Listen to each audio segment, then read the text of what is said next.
요한복음 2장 1절로 11절을 함께 봉독하시겠습니다.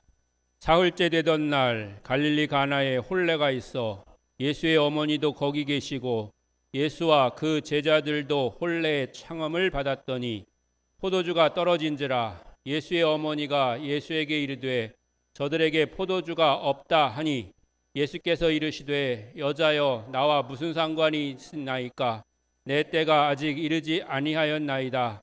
그의 어머니가 하인들에게 이르되 너희에게 무슨 말씀을 하시든지 그대로 하라 하니라. 거기에 유대인의 정결 예식을 따라 두세 통 드는 돌 항아리 6이 놓였는지라.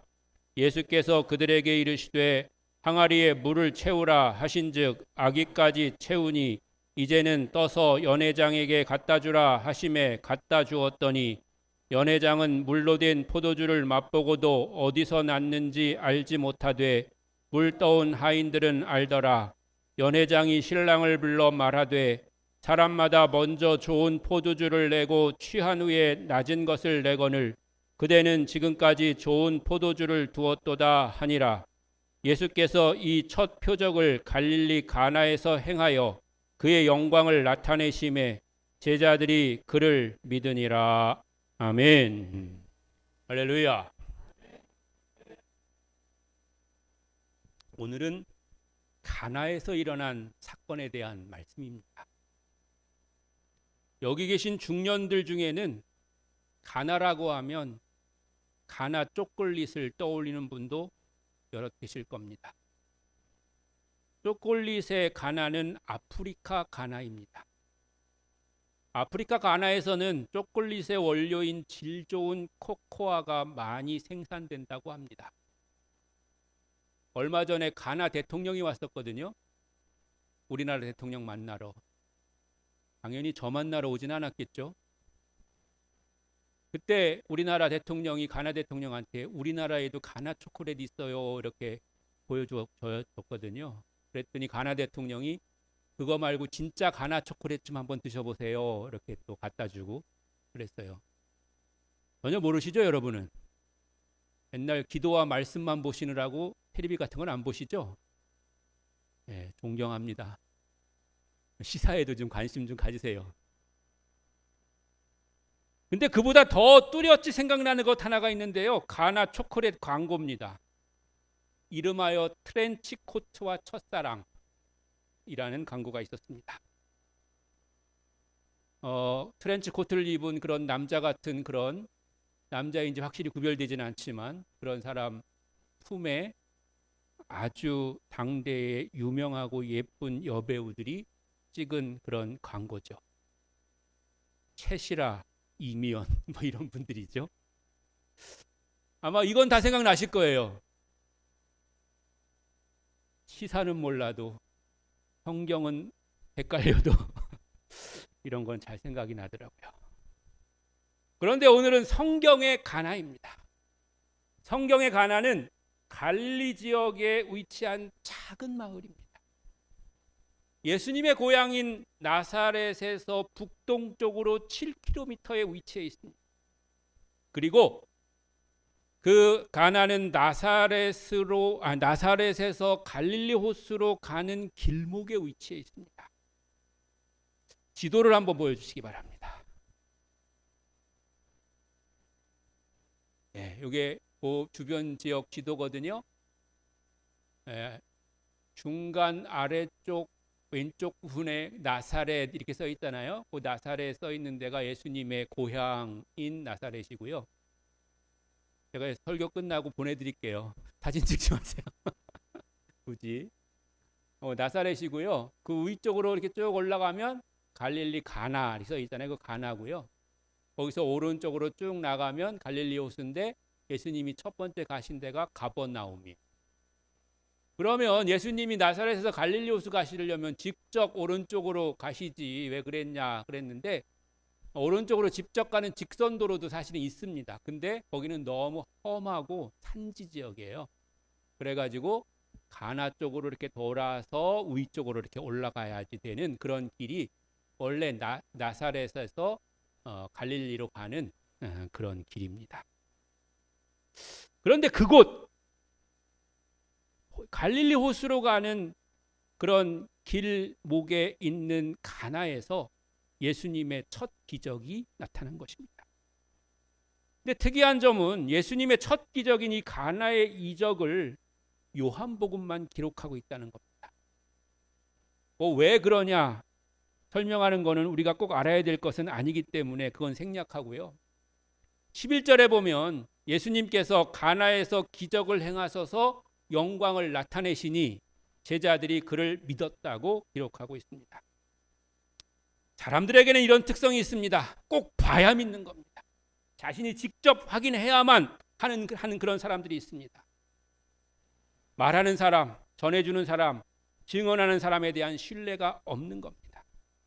나아가서 그들이 확인하는 사실이 자신이 이해하고 받아들이기엔 너무나도 큰 그런 사건인 겁니다. 그래서 사실은 믿고 싶지 않은 겁니다. 그래서 봐야지만 믿겠다고 그렇게 말하는 거죠. 대표적인 성경의 인물이 도마입니다.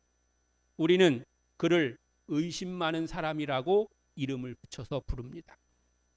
그는 제자들이 예수의 부활의 소식을 전하자 내가 그의 손에 못자국을 보며 내 손가락을 그의 못자국에 넣으며 내 손을 그 옆구리에 넣어보지 않고는 내가 믿지 않겠노라 라고 말합니다. 일종의 진상이죠.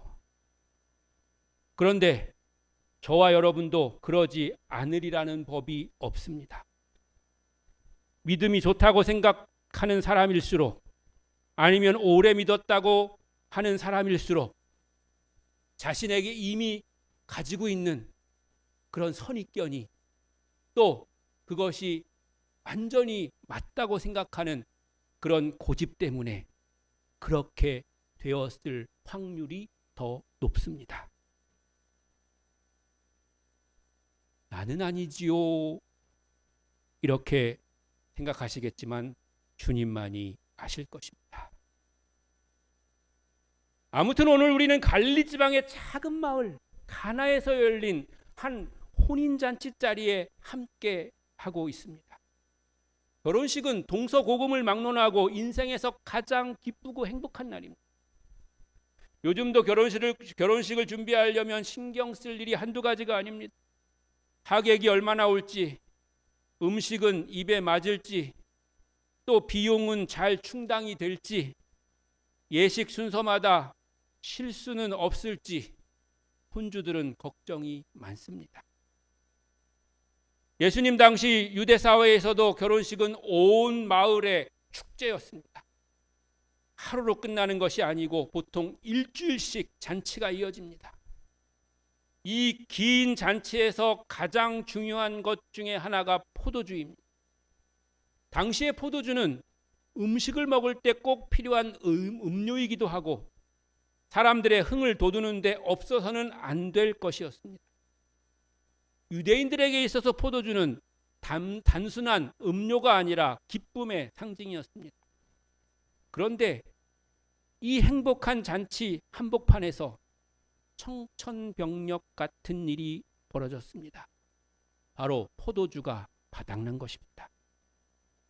이것은 요즘으로 치면 결혼식 뷔페의 가장 인기 있는 메뉴가 예식을 시작한 지 30분 만에 다 떨어져서 하객들이 여기저기 빈 그릇을 들고 기웃거리고 있는 것과 같은 것입니다.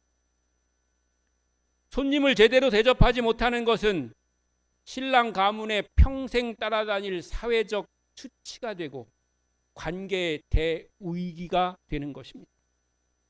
잔치의 흥은 순식간에 깨지고 혼주의 얼굴은 하얗게 질려가고 있습니다. 우리의 인생도 이와 참 비슷하지 않습니까?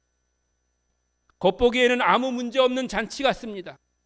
남부러울 것이 없이 웃으며 살아가지만 어느 순간 우리 삶의 포도주가 뚝 떨어질 때가 있습니다. 열심히 노력했는데 마음의 기쁨이 마르고 뜨겁던 사랑은 식어가고 부부간의 대화가 단절되며 믿음의 열정이 메말라 버리는 순간이 우리에게 찾아옵니다. 오늘 이 자리에 예배드리러 나오신 성도 여러분의 마음은 어떠십니까? 혹시 겉으로는 활짝 웃고 있지만 속으로는 내 인생의 포도주가 떨어졌다면서 자존감이 바닥을 치고 있지는 않습니까? 예배는 드리고 있지만 어쩔 수 없는 의무감에 앉아 있거나 다른 더 중요한 일이 있어서 온통 마음이 그곳에 가 있거나 아니면 보기 싫은 얼굴을 보지 않으려고 머리를 숙이고 있다가 예배가 끝나면 재빨리 사라질 그런 계획을 세우고 있지는 않습니까? 그렇다면 그런 여러분의 마음 가운데 오늘 예수님이 함께 하시기를 바랍니다.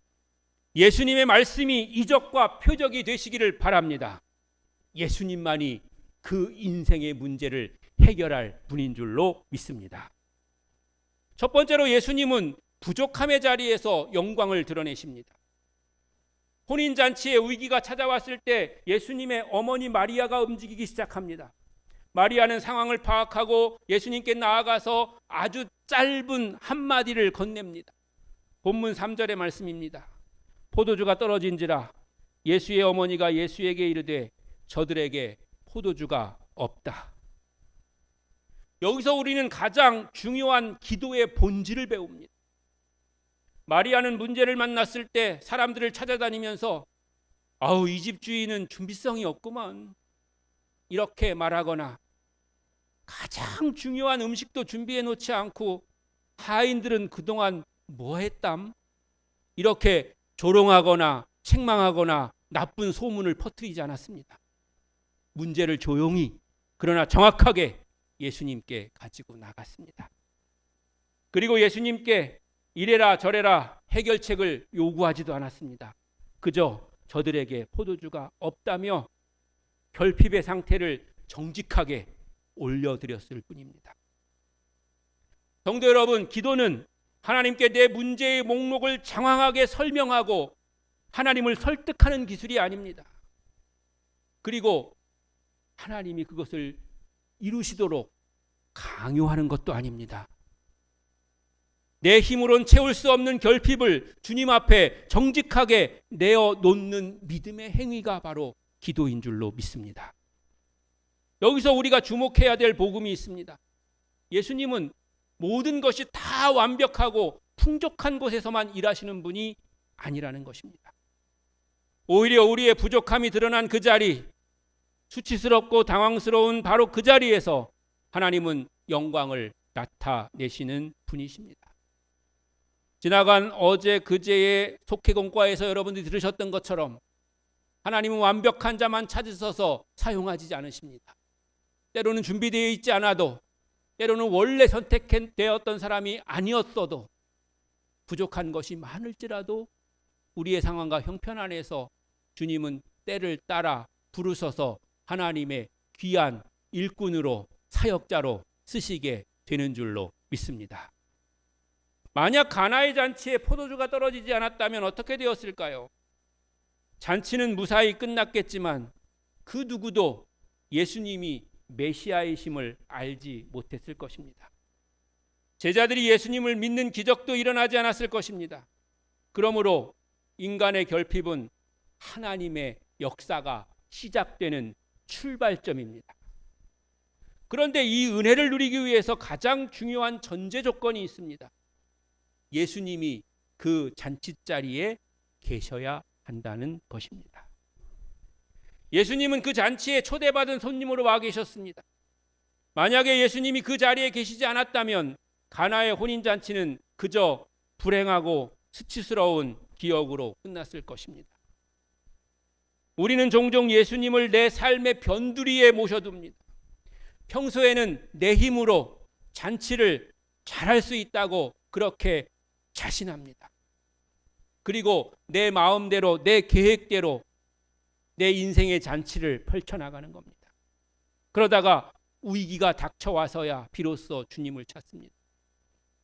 그러나 주님을 우리의 가정의 중심, 사역의 중심, 일상과 관계의 중심에 모셔놓고 살아갈 때 우리의 부족함은 절망의 이유가 아니라 살아계신 주님의 은혜를 경험하는 영광의 통로가 될 줄로 믿습니다. 오늘 여러분 안에 포도주가 떨어진 것과 같은 결핍되고 갈라지며 무너진 부분이 있다면 숨기지 말고 주님께 가지고 가시기 바랍니다. 주님은 우리의 연약함과 부족함을 부끄러워하지 않으시고 그 자리를 오히려 영광의 자리로 바꾸어 주실 것을 믿습니다. 두 번째로 순종은 기적을 담는 그릇입니다. 마리아는 예수님의 대답을 들은 후에 하인들에게 아주 중요한 영적 열쇠를 건넵니다. 5절 말씀입니다. 너희에게 무슨 말씀을 하시든지 그대로 하라. 무슨 말씀을 하시든지 그대로 하라. 이 말씀은 가나의 기적을 일으키는 유일한 통로였습니다. 예수님은 하인들에게 유대인의 정결 예식에 쓰는 돌 항아리 6에 물을 채우라고 하셨습니다. 하인들은 대충 채우지 않고 아귀까지 물이 넘치기 직전까지 가득 채웠습니다. 그리고 예수님은 이제 그것을 떠서 연회장에게 갖다 주라고 하십니다. 사랑하는 성도 여러분, 이 상황을 하인들의 처지에서 한번 가만히 생각해 보십시오. 지금 잔치집에 필요한 것은 손 씻을 물이 아니라 마실 포도주입니다. 게다가 지금 방금 항아리에 채운 것은 자신들이 우물에서 길어온 평범한 물이었습니다. 이것을 그대로 떠서 잔치를 총괄하는 연회장에게 가져갔다가는 니들 지금 나 놀리는 거냐? 라며 굉장한 책망과 뺨을 맞을 수도 있는 그런 위험한 상황입니다. 요즘 표현으로 하자면 이들 나 먹이냐? 라고 큰 책망을 받게 될 겁니다. 그런데 그 어떤 하인들도 주님의 말씀에 토를 달지 않았습니다. 분석하지 않았고 흥정하지 않았습니다. 물이 포도주로 변하는 화학적 과정을 이해했기 때문에 움직인 것도 아닙니다. 그들은 사실은 이해되지 않았지만 하나님이, 예수님이 말씀하셨기 때문에 먼저 순종의 발걸음을 내딛게 된 줄로 믿습니다. 우리는 자주 하나님, 나를 좀 설득해 주세요. 그러면 제가 순종하겠습니다. 이해가 되면 그때 따르겠습니다. 그렇게 말할 때가 많습니다. 그러나 성경이 말하는 믿음은 그와는 반대일 때가 많습니다. 아브라함은 갈 바를 알지 못했지만 말씀에 이끌려서 고향을 떠났고, 베드로는 밤새 잡은 것이 없었지만은 말씀에 의지해서 오히려 깊은 곳에 그물을 내렸습니다. 순종은 나의 지성이 만족할 때, 나의 경험과 일치할 때, 내가 이해했을 때, 내게 미리 말해줘 가지고 내가 철저히 준비한 다음에 내가 동의되었을 때 하는 것이 아니라 말씀의 권위를 인정하고 신뢰하며 주님을 의지할 때 나오는 행위인 줄로 믿습니다. 그것이 바로 주님이 기뻐하시는 진정한 순종입니다. 그 순종의 결과가 어떻게 되었습니까? 연회장은 이 최고급 포도주가 어디서 났는지 몰랐지만 물떠온 하인들은 알았다고 성경은 기록하고 있습니다. 참 기막힌 영적 원리입니다. 결과만 보고 결과만 받아들인 사람은 기적의 결과만 보고 기뻐하지만, 그리고 즐거워하지만, 순종한 사람은 주님의 손길이 어떻게 역사해 가고 있는지를, 그 은혜의 비밀을 가장 가까이에서 보게 되는 것. 좋은 결과를 본 사람은 그것만으로 기뻐하지만, 그리고 하나님 앞에 영광 돌리지만, 기도한 사람은 그 결과가 기도의 응답이라는 사실을 알기 때문에 더욱더 가슴이 벅차고 하나님께 감사할 수 있게 될 줄로 믿습니다. 그래서 좋은 일을 만난 사람은 때로 그냥 행운이다 이렇게 기뻐하고 박수치고, 하나님이 나한테 이런 좋은 상도 주셨다 이렇게 감사하며 하나님 앞에 영광 돌릴 수 있습니다. 그런데 처음부터 기도하며 주님 앞에 구하고 순종해 나간 사람은 결과도 중요하지만 하나님께서 기도를 통해서 하나님의 계획하심 속에서 이런 일들을 이루어가고 계시는구나, 나를 하나님의 큰 계획 가운데서 부르시고 사용하시고 함께하고 계시는구나 라고 하는 사실을 고백하며 감사하게 될 줄로 믿습니다. 교회 안에서도 마찬가지입니다. 이름 없이 묵묵히 섬기는 분들, 이해되지 않는 상황 속에서도 말씀대로 정직하게 살아가려고 애쓰는 분들, 보이지 않는 골방에서 무릎 꿇는 분들이 하나님의 살아계심을 가장 깊이 체험하게 될 줄로 믿습니다. 여기서 우리가 한 가지 꼭 기억해야 될 점들이 또 하나 있습니다. 하인들이 열심히 물을 채웠다고 해서 그들의 노력이 물을 포도주로 바꾼 것은 아닙니다. 변화는 전적으로 예수님의 권능으로 일어난 것입니다. 그런데 순종은 기적을 만들어내는 공로가 아니라 주님이 행하실 기적을 담는 그릇입니다. 즉 우리가 어떤 일을 이루었을 때 그것을 이룬 것이 내 공로가 아니라 그것을 이룬 것은 하나님이지만 그것을 나를 통해서 이루셨기 때문에 나는 감사하고 내가 주님의 도구로 사용된 것 때문에 나는 기뻐하며 하나님 앞에 영광 돌리게 되는 줄로 믿습니다. 그러므로 순종은 무거운 의무나 짐이 아니라 주님의 역사에 동참하는 특권이자 은혜 받는 자리로의 초청입니다. 주님이 무슨 말씀을 하시든지 그대로 따르면 주님의 비밀을 아는 기쁨을 누리는 성도가 될 줄로 믿습니다. 진정한 주님의 동역자는 순종하는 사람입니다. 주의 말씀에 순종하는 성도가 되시기를 주의 이름으로 축원합니다. 이 시간 무반주로 찬양을 한번 같이 할 텐데요. 가사를 잘 보시고 되새기시면서 함께 찬양하시겠습니다. 주님 말씀하시면 내가 나가리라. 주님 뜻이 아니면 내가 멈춰서리라. 나의 가고 서는 것 주님 뜻에 있으니 오 주님 나를 이끄소서. 뜻하신 그곳에 나 있기 원합니다. 이끄시는 대로 순종하며 살리니 연약한 내 영혼 통하여 임하소서.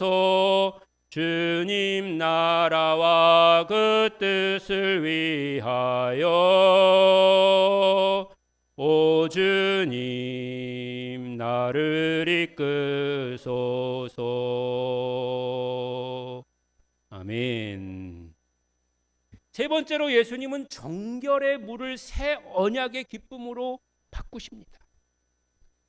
오늘 본문에서 가장 깊은 의미를 지닌 소품 중에 하나는 바로 물이 담겨진 돌 항아리 6개입니다.